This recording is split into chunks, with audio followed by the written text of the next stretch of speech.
Êxodo, capítulo 10. Disse o Senhor a Moisés: vai ter com Faraó, porque ele endurecia o coração e o coração de seus oficiais, para que eu faça estes meus sinais no meio deles, e para que contes a teus filhos e aos filhos de teus filhos como zombei dos egípcios e quantos prodígios fiz no meio deles, e para que saibais que eu sou o Senhor. Apresentaram-se, pois, Moisés e Arão perante Faraó e lhe disseram: assim diz o Senhor, o Deus dos Hebreus: até quando recusarás humilhar-te perante mim? Deixa ir o meu povo para que me sirva. Do contrário, se recusares deixar ir o meu povo, eis que amanhã trarei gafanhotos ao teu território. Eles cobrirão de tal maneira a face da terra que dela nada aparecerá. Eles comerão o restante que escapou, o que vos resta da chuva de pedras, e comerão toda a árvore que vos cresce no campo, e encherão as tuas casas e as casas de todos os teus oficiais e as casas de todos os egípcios, como nunca viram teus pais, nem os teus antepassados, desde o dia em que se acharam na terra até ao dia de hoje. Virou-se e saiu da presença de Faraó. Então os oficiais de Faraó lhe disseram: até quando nos será por cilada este homem? Deixa ir os homens para que sirvam ao Senhor seu Deus. Acaso não sabes ainda que o Egito está arruinado? Então Moisés e Arão foram conduzidos à presença de Faraó, e este lhes disse: ide servir ao Senhor vosso Deus, porém quais são os que hão de ir?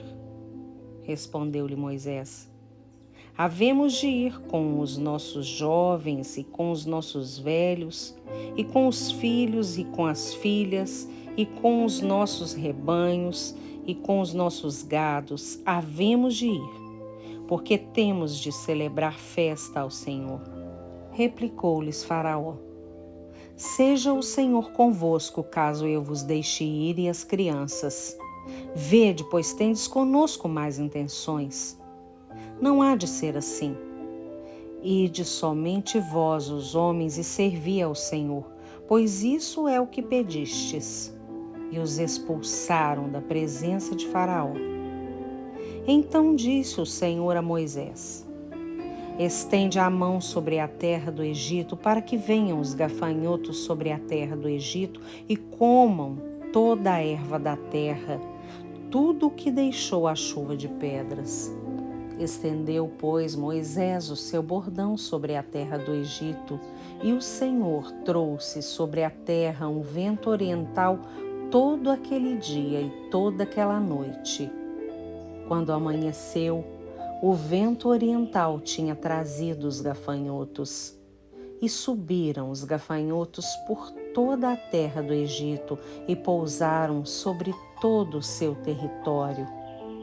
Eram muito numerosos.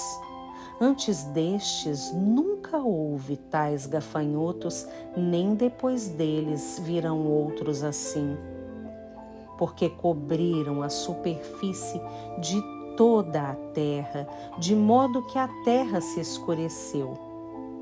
Devoraram toda a erva da terra e todo o fruto das árvores que deixara a chuva de pedras, e não restou nada verde nas árvores, nem na erva do campo em toda a terra do Egito. Então se apressou o Faraó em chamar a Moisés e a Arão e lhes disse: pequei contra o Senhor vosso Deus e contra vós outros. Agora, pois, peço-vos que me perdoeis o pecado esta vez ainda, e que oreis ao Senhor vosso Deus que tire de mim esta morte. E Moisés, tendo saído da presença de Faraó, orou ao Senhor. Então O Senhor fez soprar fortíssimo vento ocidental, o qual levantou os gafanhotos e os lançou no Mar Vermelho. Nem ainda um só gafanhoto restou em todo o território do Egito. O Senhor, porém, endureceu o coração de Faraó, e este não deixou ir os filhos de Israel. Então disse o Senhor a Moisés: estende a mão para o céu, e viram trevas sobre a terra do Egito, trevas que se possam apalpar. Estendeu, pois, Moisés a mão para o céu, e houve trevas espessas sobre toda a terra do Egito por 3 dias. Não viram uns aos outros, e ninguém se levantou do seu lugar por 3 dias. Porém, todos os filhos de Israel tinham luz nas suas habitações. Então Faraó chamou a Moisés e lhe disse: ide servir ao Senhor. Fiquem somente os vossos rebanhos e o vosso gado, as vossas crianças irão também convosco. Respondeu Moisés: também tu nos tens de dar em nossas mãos sacrifícios e holocaustos que ofereçamos ao Senhor nosso Deus. E também os nossos rebanhos irão conosco. Nenhuma unha ficará, porque deles havemos de tomar para servir ao Senhor nosso Deus, e não sabemos com que havemos de servir ao Senhor até que cheguemos lá. O Senhor, porém, endureceu o coração de Faraó, e este não quis deixá-los ir. Disse, pois, Faraó a Moisés: retira-te de mim e guarda-te que não mais vejas o meu rosto, porque no dia em que vires o meu rosto morrerás. Respondeu-lhe Moisés: bem disseste, nunca mais tornarei eu a ver o teu rosto.